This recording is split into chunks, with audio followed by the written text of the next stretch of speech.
Good afternoon. बड़ा शांत होकर बैठे हुए हैं आप लोग। कुछ विशेष? और कोई ऐसे जिनका आज ही फर्स्ट क्लास है, जैसे आपका लग रहा है ना? सेकंड क्लास है आपका, 1 2, और आपका भी। ठीक है। आपको लगता है कभी क्लास किए थे कुछ? हाँ। आपका टारगेट कौन सा एग्जाम है? अच्छा, एनटीपीसी का। आपका सीडीएस का है? जीडी का? GD, CDS. ठीक है। चलिए, तो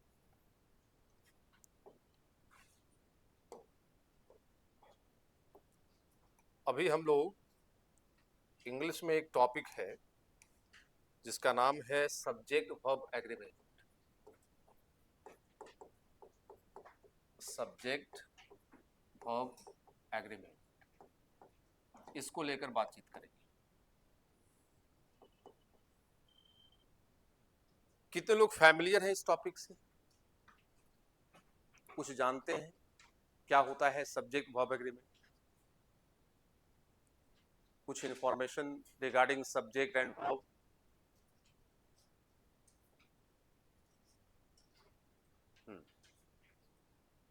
बताइए। हम्म,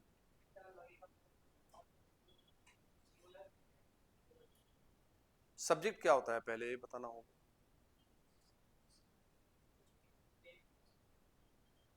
कुछ भी नेम। ठीक है। और कोई जो बताना चाहेंगे? नहीं नहीं, ठीक है। और कोई? चलिए, सबसे पहले इसमें तो दो टर्म आ रहा है ना, एक सब्जेक्ट का और दूसरा वर्ब का। पहले इस दो इंटिटी को हम लोग समझने का काम करेंगे कि सब्जेक्ट क्या होता है, वर्ब क्या होता है। देन आफ्टर इसके एग्रीमेंट को लेकर बातचीत करेंगे। क्लियर? सब्जेक्ट को कहना है डूअर ऑफ द एक्शन।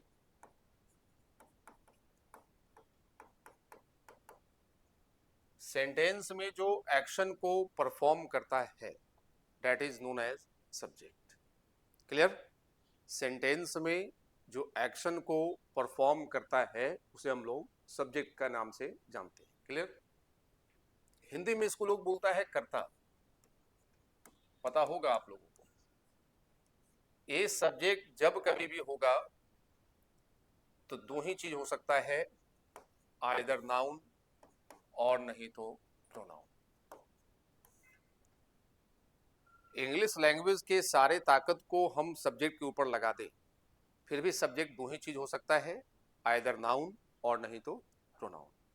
इस दो को छोड़कर, I mean noun and pronoun को छोड़कर, तीसरा ऐसा कोई भी वर्ड नहीं है which can be used as subject in any sentence. Clear? यदि ये सब्जेक्ट है, if it is a subject, it must be either a noun और अ प्रोनाउन। जैसे माइंड में आप बिठाए हुए हैं ना, the sun rises in the east, सूर्य जब भी निकलेगा तो पूरब से ही निकलेगा। उसी तरीके से आप माइंड में इसको भी बिठा लीजिए कि कोई भी सब्जेक्ट यदि है तो जब भी होगा तो दो ही चीज हो सकता है, कोई नाउन और नहीं तो प्रोनाउन। क्लियर है यहां तक? ठीक। जिस नाउन और प्रोनाउन को आप सब्जेक्ट मानेंगे, ये हो सकता है कि सिंगुलर है, और ये हो सकता है कि ये प्लूरल भी हो। सिंगुलर या प्लूरल, जिस नाउन और प्रोनाउन को आप एज अ सब्जेक्ट यूज करेंगे या जो किया हुआ है, तब वो क्या हो सकता है, आइदर सिंगुलर और प्लूरल। ठीक है ना? सिंगुलर का मतलब क्या हुआ, डिनोटिंग वन, और प्लूरल का मतलब क्या हो गया, डिनोटिंग मोर देन वन। जो एक को डिनोट करे वो सिंगुलर, जो एक से ज्यादा का डिनोट करे, एक से ज्यादा दो भी हो सकता है, 20 लाख भी हो सकता है, तो दो भी प्लूरल है, 20 लाख भी प्लूरल। क्लियर है ना? यहां तक मेरे समझ से आप लोग को कोई दिक्कत नहीं होना चाहिए समझने में। क्लियर है ना यहां तक? अभी बताए क्या है सब्जेक्ट, क्या होता है, डूअर ऑफ द एक्शन। ये क्या हो सकता है, आइदर नाउन और प्रोनाउन। एक नाउन प्रोनाउन क्या हो सकता है, सिंगुलर और plural.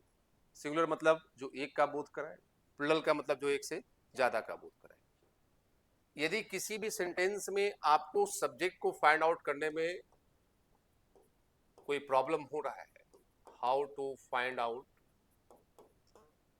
Subject in a sentence, यदि किसी भी सेंटेंस में आपको सब्जेक्ट पता ही नहीं चल रहा है कि इसमें सब्जेक्ट कौन है, तो घबराना नहीं, ठीक है ना।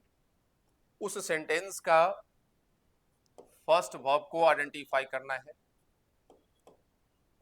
और इससे पहले हु और व्हाट का यूज करना होगा। ये क्या बता रहे हैं, फिर से एक बार, कोई गिवन स्टेटमेंट है और उस गिवन स्टेटमेंट में we are not able to find out the subject, तो तरीका मैंने क्या बताया, at first find out the first verb of that very sentence.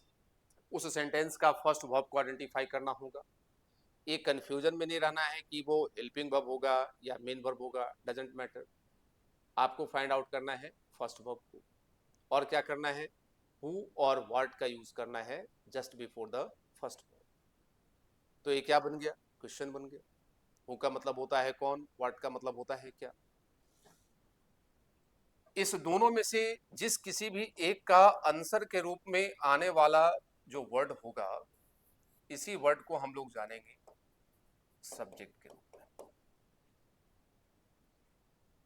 First verb से पहले हु व्हाट का यूज किए, ये क्वेश्चन पूछने लगा, तो आइदर हु का आंसर मिल जाए या व्हाट का मिल जाए, जिसका भी आंसर में जो भी वर्ड आएगा वही वर्ड क्या हो जाएगा, सब्जेक्ट हो जाएगा। क्लियर। आप सुने होंगे एक स्टोरी की, जो स्नेक चार्मर या इंचेंटर होता है सपेरा, जब वो बीन बजाता है तो सांप लोग कहता है कि निकल कर आ जाता है ना। तो कुछ देर के लिए आप भी एक बीन बजाएंगे, और वो बीन बनाएंगे कैसे, who what plus first verb का। जब who what plus first verb का बीन बन गया हो, उसको बजाना शुरू करेंगे, तो जहां कहीं भी क्या होगा, हाँ सांप नहीं होगा, सब्जेक्ट होगा। सेंटेंस में जहां कहीं भी सब्जेक्ट होगा छिपा हुआ, वो निकल कर आपके पास आ जाएगा। क्लियर। तो सब्जेक्ट को लेकर इतना इंफॉर्मेशन इस कंटेक्स्ट में सफिशिएंट है। अब बात करते हैं वर्ब को लेकर। वर्ब क्या है, it is an action word. Action word को हम लोग वर्ब के रूप में जानते हैं, लेकिन एक्शन वर्ड बोल देना बड़ा गोल मटोल तरीके से लोग बोल कर निकल जाता है, ठीक है ना। एक्शन वर्ड में एक्चुअली में तीन बात का आपको ध्यान रखना होगा, एक टू डू, एक टू बी, और एक होता है टू हैव। जिससे किसी काम के करने का, होने का और रखने का बोध हो, इसी को हम लोग क्या बोलते हैं, एक्शन वर्ड। क्लियर। एग्जाम्पल देख लेते हैं। जैसे आप बोलते हैं गो, टू बी का बात करें इज, टू हैव का बात करें तो हैज। टू बी वाले में लिमिटेड हो जाएगा is, am, are, was, were, become, becomes, that's it. To have वाले में भी लिमिटेड है, हैव, हैज, हैड और हैविंग। लेकिन टू डू का अनलिमिटेड लिस्ट है, जैसे go, read, come, dance, jump, होगा ना। दो चार आप बताइए। हाँ हाँ हाँ, आप बताइए कुछ। हाँ गुड। क्या, आपका नेटवर्क कहाँ था, चलिए कोई बात नहीं, आप बताइए।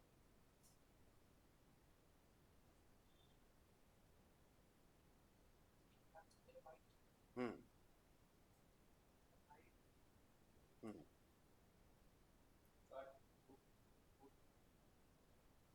नॉट,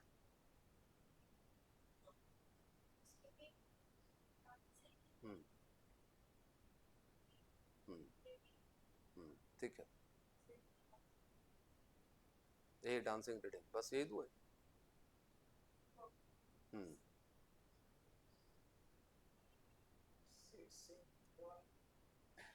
हम्म ठीक है, आप बताइए।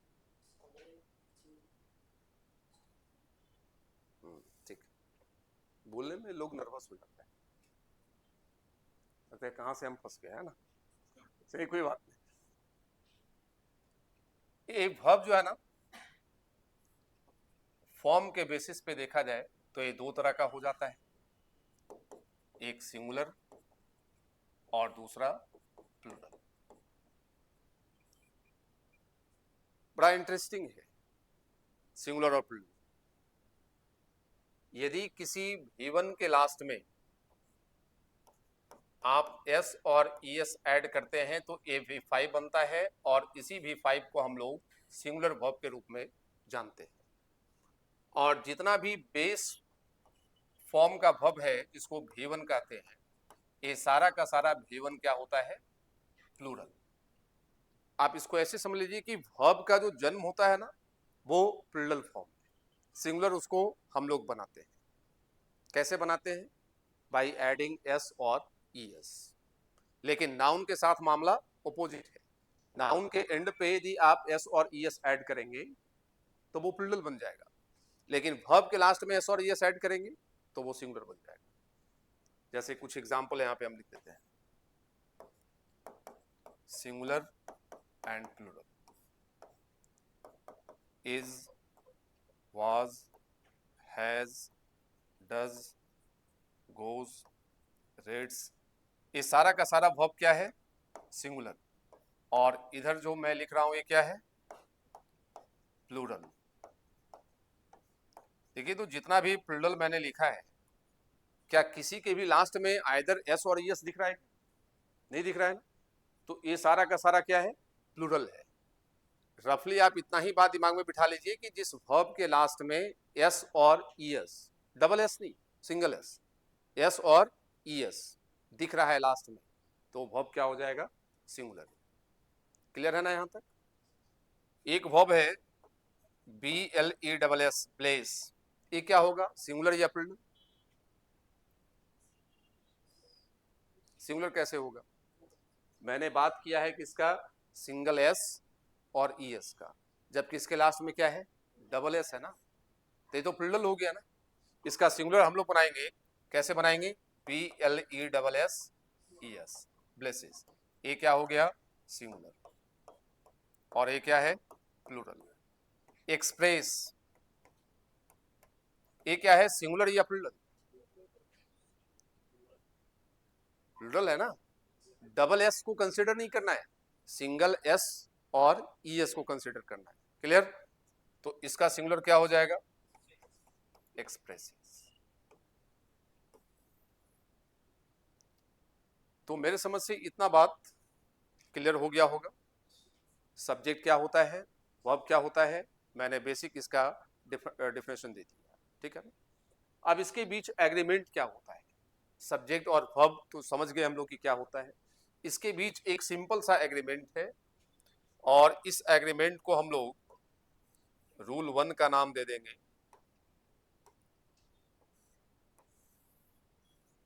रूल 1 क्या कहता है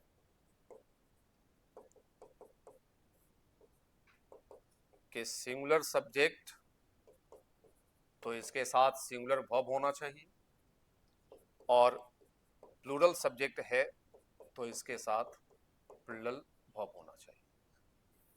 इसी को लोग शॉर्ट में जानता है SS plus SV and PS plus PV। It mean singular subject तो सिंगुलर वर्ब, प्लूरल सब्जेक्ट तो प्लूरल वर्ब। ये इस टॉपिक का क्या, ये तो इंग्लिश लैंग्वेज का बेसिक बात है कि सिंगुलर सब्जेक्ट है सेंटेंस में तो we must use singular verb, and if the subject is plural then we also use plural verb. Clear है ना। यदि इसी कॉन्सेप्ट या इसी थ्योरी या इसी रूल के ऊपर बेस्ड हम कुछ सेंटेंसेस लिखें जिसमें आपको फाइंड आउट करना हो कि क्या इस सेंटेंस में S S plus S V और P S plus P V का कॉन्सेप्ट फॉलो हुआ या नहीं हुआ। तो कितने लोग कॉन्फिडेंट हैं कि हाँ हम कर लेंगे इसको फॉलो। कुछ सेंटेंसेस हम देंगे और उसमें चेक करना होगा कि क्या S S plus S V और P S plus P V इसमें फॉलो हुआ या नहीं हुआ। तो कितने लोग श्योर हैं, खुद के ऊपर कॉन्फिडेंट हैं कि हाँ हम चेक कर लेंगे इसको। वन, अच्छा, ऑलमोस्ट सारे हैं, ठीक है।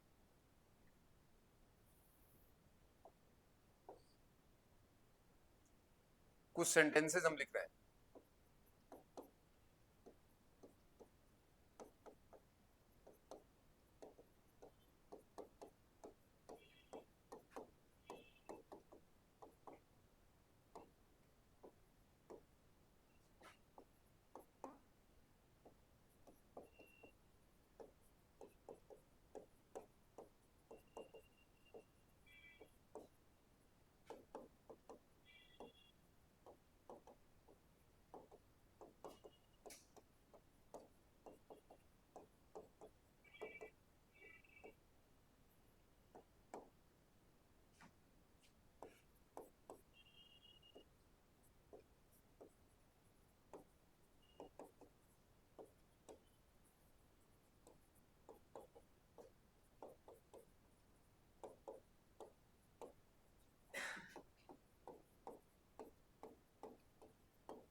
अब आपको इसमें चेक कर कर बताना है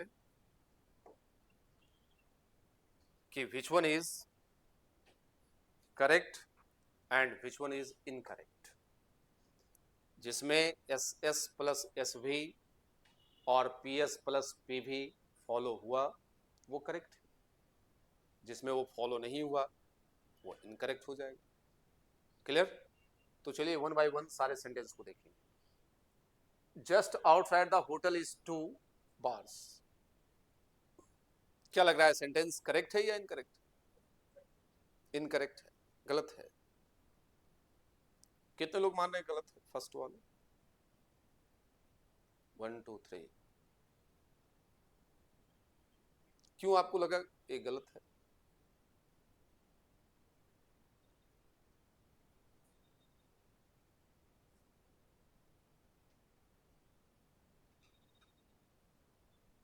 आपको क्यों लगा?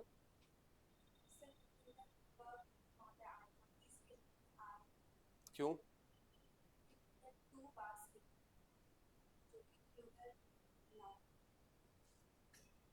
तो होटल भी तो है सिंगुलर लिखा हुआ।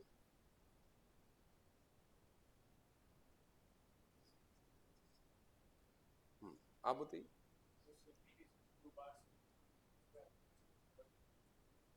अच्छा, तो सेंटेंस में कहीं भी कुछ भी प्लुरल दिखेगा तो वर्ब प्लुरल कर देंगे, ऐसा है क्या? देखिए आप तीनों का सही था बट एक्सप्लेनेशन गलत था, और बाकी को कुछ पता नहीं चल रहा है, और जो कोई कुछ बोलना चाह रहे हो। सिस्टेमैटिक, अभी मैंने क्या बताया था, subject verb agreement topic, subject और वर्ब के बीच का एग्रीमेंट को देखना है। एग्रीमेंट क्या होगा? Singular subject singular verb, plural subject plural verb. तो सबसे पहला काम क्या करना है आपको कि उस सेंटेंस का सब्जेक्ट कौन है। सब्जेक्ट नहीं पता चल रहा है, उसका तरीका मैंने बता रखा है। How to find out subject in a sentence. Sentence का फर्स्ट वर्ब को आइडेंटिफाई करना है, देन आफ्टर उसे फर्स्ट वर्ब से पहले हु और व्हाट का यूज करना है, जो वर्ड आंसर के रूप में आएगा वो सब्जेक्ट होगा। तो पहले इन सारे सेंटेंसेस में हम लोग सब्जेक्ट को फाइंड आउट करेंगे कि सब्जेक्ट कौन है। फर्स्ट में देखिए तो फर्स्ट वाले सेंटेंस में फर्स्ट वर्ब कौन है? वर्ब मैंने पूछा, वर्ब क्या है? इज से पहले कहीं और कोई वर्ब तो नहीं दिख रहा है ना, तो इज फर्स्ट वर्ब है, तो इससे पहले हम क्या यूज करेंगे? हु और व्हाट, इज। अब बताइए कि इसका आंसर में कौन सा वर्ड आ रहा है? सेंटेंस का मीनिंग समझ में आ रहा है ना? Just outside the hotel is 2 bars, hotel के ठीक बाहर 2 bars है। सवाल पूछा जा रहा है व्हाट इज क्या है, तो आंसर क्या आ रहा है? 2 bars। तो जो आंसर के रूप में आने वाला वर्ड है ये क्या हो गया? सब्जेक्ट। ये सब्जेक्ट हुआ ना, अभी बताए थे हम कि हु व्हाट का जो आंसर के रूप में आने वाला वर्ड होगा वो क्या होगा? सब्जेक्ट। ये सब्जेक्ट क्या हो सकता है? सिंगुलर, और क्या हो सकता है? प्लूरल। सिंगुलर कब होगा? जब वो एक को डिनोट करेगा। प्लूरल कब होगा? जब मोर देन वन को डिनोट करेगा। तो यहां कितने को डिनोट कर रहा है? 2 bars। कितने को डिनोट किया? एक या एक से ज्यादा? तो एक से ज्यादा यानी क्या है? प्लूरल है। तो ये चीज क्लियर हो गया कि यहाँ जो सब्जेक्ट है हम लोगों का वो प्लूरल है। तो जब सब्जेक्ट प्लूरल है तो वर्ब भी क्या होना चाहिए? प्लूरल होना चाहिए। जबकि यहाँ वर्ब क्या लगा हुआ है? ये कैसे पता चला कि इज सिंगुलर है? क्योंकि लास्ट में एस लगा हुआ है।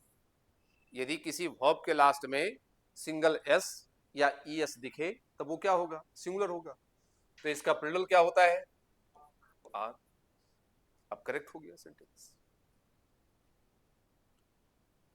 नंबर 2 को देखिए तो जितना भी कॉन्सेप्ट आपने सीखा उसका यूज कीजिए नंबर 2 पे। Along the northern frontier of India is seen the Himalayas।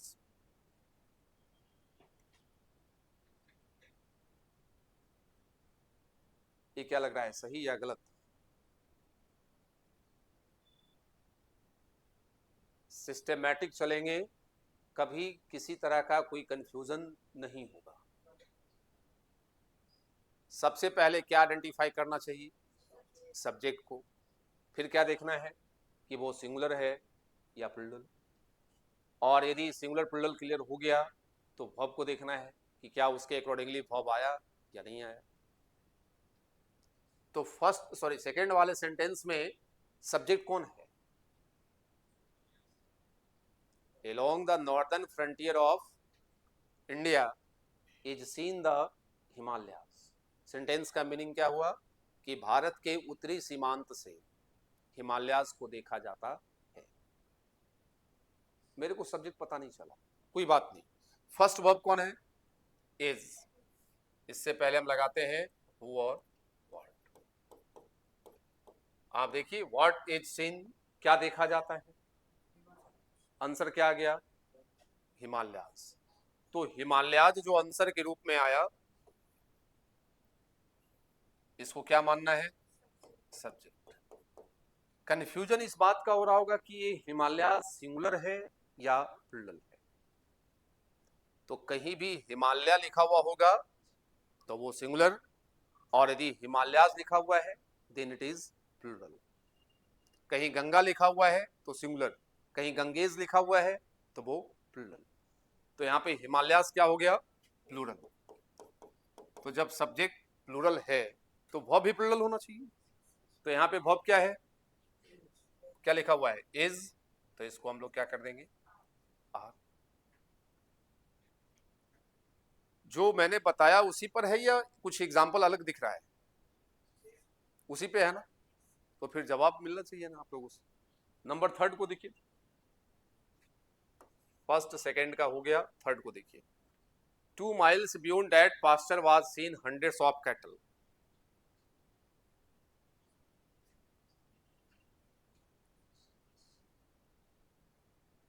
कितने को रॉन्ग लग रहा है? 1। और कोई ऐसे जिसको ये गलत लग रहा हो? आपको भी गलत लग रहा है? 1 2 3। अच्छा, अब धीरे धीरे लगता है, बहुत को लगता है। 2 miles beyond that pasture was seen hundreds of cattle। का मीनिंग पता चला? कोई पास्चर है, पास्चर समझते हैं, मेडोज, ग्रीन फील्ड, जहां घास का मैदान होता है, जानवर चढ़ने के लिए, ग्रेजिंग के लिए जाते हैं, ठीक है ना। तो 2 miles बियॉन्ड दैट पास्चर, कोई पास्चर है उसे 2 miles beyond was scene hundreds of cattle, सैकड़ों मवेशियों को देखा गया। सब्जेक्ट पता नहीं चला मेरे को। फर्स्ट वर्ब कौन है, इससे पहले हम लगा देते हैं हु और व्हाट। व्हाट वाज सीन, क्या देखा गया, आंसर में क्या रहा है, हंड्रेड्स ऑफ कैटल। तो जो हंड्रेड्स ऑफ कैटल आया आंसर में, इसको हम लोग क्या मान लेंगे, सब्जेक्ट। और ये सब्जेक्ट क्या है, सिंगुलर है या प्लूरल, चूंकि मोर देन वन है ना, तो ये प्लूरल हो गया। तो इसके साथ लगने वाला वर्ब भी क्या होना चाहिए, तो क्या हो जाएगा। अच्छा, ये कैसे पता चला आपको कि वाज सिंगुलर है, अभी बताए थे हम कि किसी भी वर्ब के लास्ट में एस और ईएस लगेगा तो वो क्या होगा, सिंगुलर। एग्जाम्पल भी देखिए लिखा हुआ है, क्लियर है ना। Reading novels please me very much, इसमें क्या है,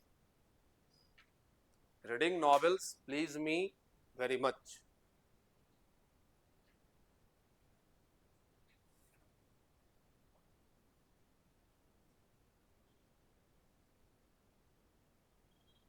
जो इसके बारे में एक्सप्लेन करना चाहते हैं कर सकते हैं।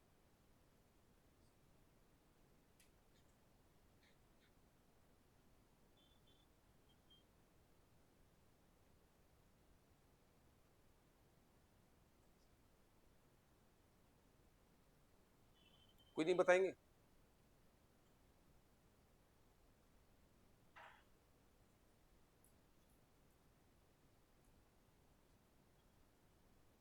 सेंटेंस का मीनिंग तो पता चल रहा है ना।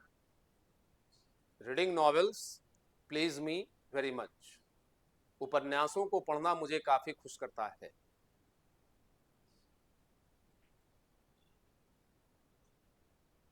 सब्जेक्ट कौन है इसमें,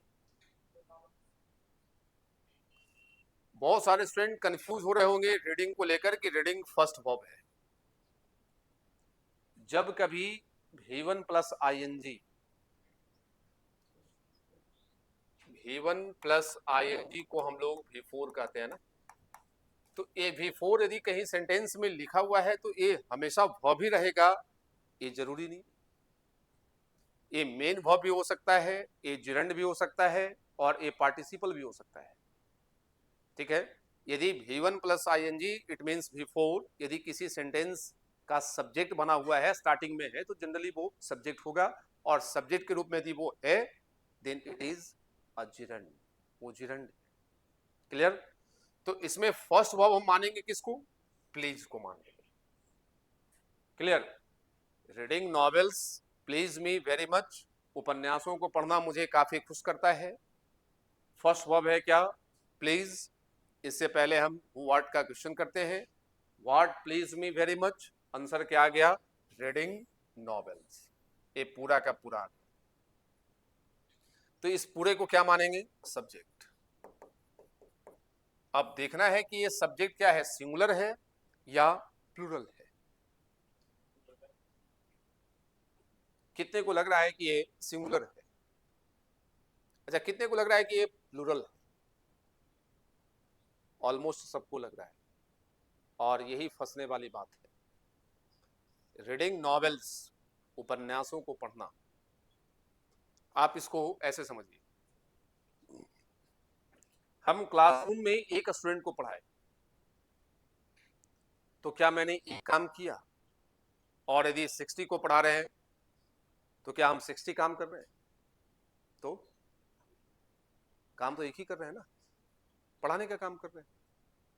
एक प्रोविजन स्टोर पे, किराने की दुकान पे जो शॉपकीपर होता है, वो दिन भर में ना जाने, सपोज करते हैं कि 100 आइटम्स को उसने सेल किया, तो क्या वो 100 काम किया, तो काम एक किया, सेल करने का। आप खुद से खाना बनाते हैं या तो आप मेस में खाते हैं, कोई जो खुद से रोटी वगैरह बेलता हो ऐसा। अच्छा आप करते हैं। सपोज कि ये 10 रोटी बनाई और वो 100 बनाई, लग रहा होगा कि वो ज्यादा काम की, बट ग्रामर क्या बोलता है कि काम एक ही हुआ है, रोटी बनाने का, चाहे आप एक बनाइए या 100 बनाइए। क्लियर? तो रीडिंग नॉवेल्स, चाहे एक उपन्यास आप पढ़े या 100 पढ़े, काम आप क्या किए? पढ़ने का काम। क्लियर? तो ये सिंगुलर या प्लूरल? सिंगुलर। तो इसके साथ लगने वाला वर्ब भी क्या होना चाहिए? सिंगुलर होना चाहिए, यानी प्लीज की जगह क्या हो जाएगा?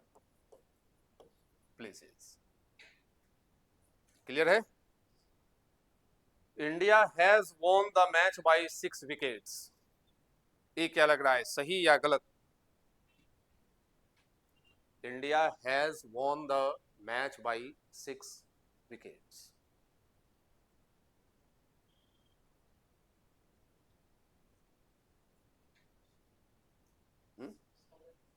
सही लग रहा है? कोई ऐसा जिसको गलत लग रहा हो?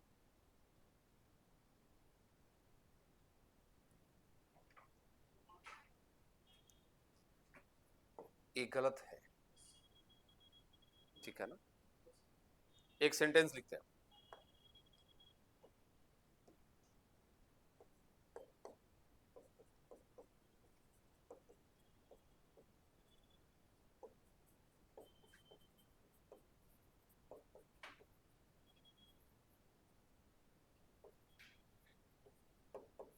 ये सही है, इंडिया हैज सपोर्टेड बांग्लादेश, ये सही है, लेकिन ये गलत हो गया। क्यों हो गया ऐसा? जब कभी किसी कंट्री का नेम किसी स्पोर्ट्स के वर्ल्ड में आ रहा हो, खेल जगत में आ रहा हो, खेल वाली दुनिया में आ रहा हो, कौन? कंट्री का name, then it is regarded as plural and we must use plural. फिर से सुन लीजिए बात को। यदि किसी भी कंट्री का नेम स्पोर्ट्स के वर्ल्ड में आ रहा है तो उसके साथ लगने वाला वर्ब प्लूरल होना चाहिए। आप लोग क्रिकेट मैच वगैरह जब होता है तो उसका कमेंट्री वगैरह सुनते हैं? कभी ऐसा गौर किए कि India have won the toss या India has won the toss? क्या सुने हैं आप लोग? कितने लोग सुनते हैं पहले बताइए। हाँ, तो क्या सुने हैं, India has won the toss या India have won the toss? Has या हैव सुने हैं ना? तो कभी गौर किए कि इंडिया के साथ हैव क्यों लगा दिया? यही रीजन था। क्लियर है ना? तो यहां भी इंडिया रिप्रेजेंट कर रहा है स्पोर्ट्स वर्ल्ड में, तो इसके साथ लगने वाला वर्ब यहां पे क्या होना चाहिए? है। लेकिन यहां हैज ही होगा, ऐसा क्यों? यहां तो हैज का यूज करना गलत, हैव का यूज मैंने किया तो सही, लेकिन यहां हैज ही सही होगा, क्योंकि इंडिया के साथ यानी कंट्री के नेम के साथ प्लूरल वर्ब तभी लगेगा जब उसका रिलेशन कनेक्शन स्पोर्ट्स में हो। इसमें वैसा नहीं है, तो फिर सिंगुलर वर्ब का यूज किया। क्लियर? तो आप लोगों में से कितने ऐसे थे जो जैसा सोच रहे थे वैसा ही यहां डिस्कशन हुआ? यानी कितने का 5 आउट ऑफ 5 करेक्ट हुआ? आपने जो सोचा, यदि आपसे एक्सप्लेनेशन हम मांगते तो आप भी वही देते जो मैंने दिया यहाँ पे। ऐसे कितने हैं? अच्छा, 4 आउट ऑफ 5। एक गलत हुआ आपका, बाकी सारे को आप सही समझ रहे थे। ऐसे भी कोई नहीं, तो प्रॉब्लम कहाँ है भाई? कॉन्सेप्ट भी मैंने बताया, उसके बाद एग्जाम्पल दिया, एग्जाम्पल में भी एक्सप्लेन किए फर्स्ट वाले को, ताकि आप पैटर्न को पकड़ ले। चलिए कोई बात नहीं। अच्छा, अब तो क्लियर हुआ है या अभी भी फंसने वाला मामला है? अब क्लियर हो गया है? ठीक है, तो इसको नोट डाउन भी करना चाहेंगे आप लोग? लिखिए इसको पहले।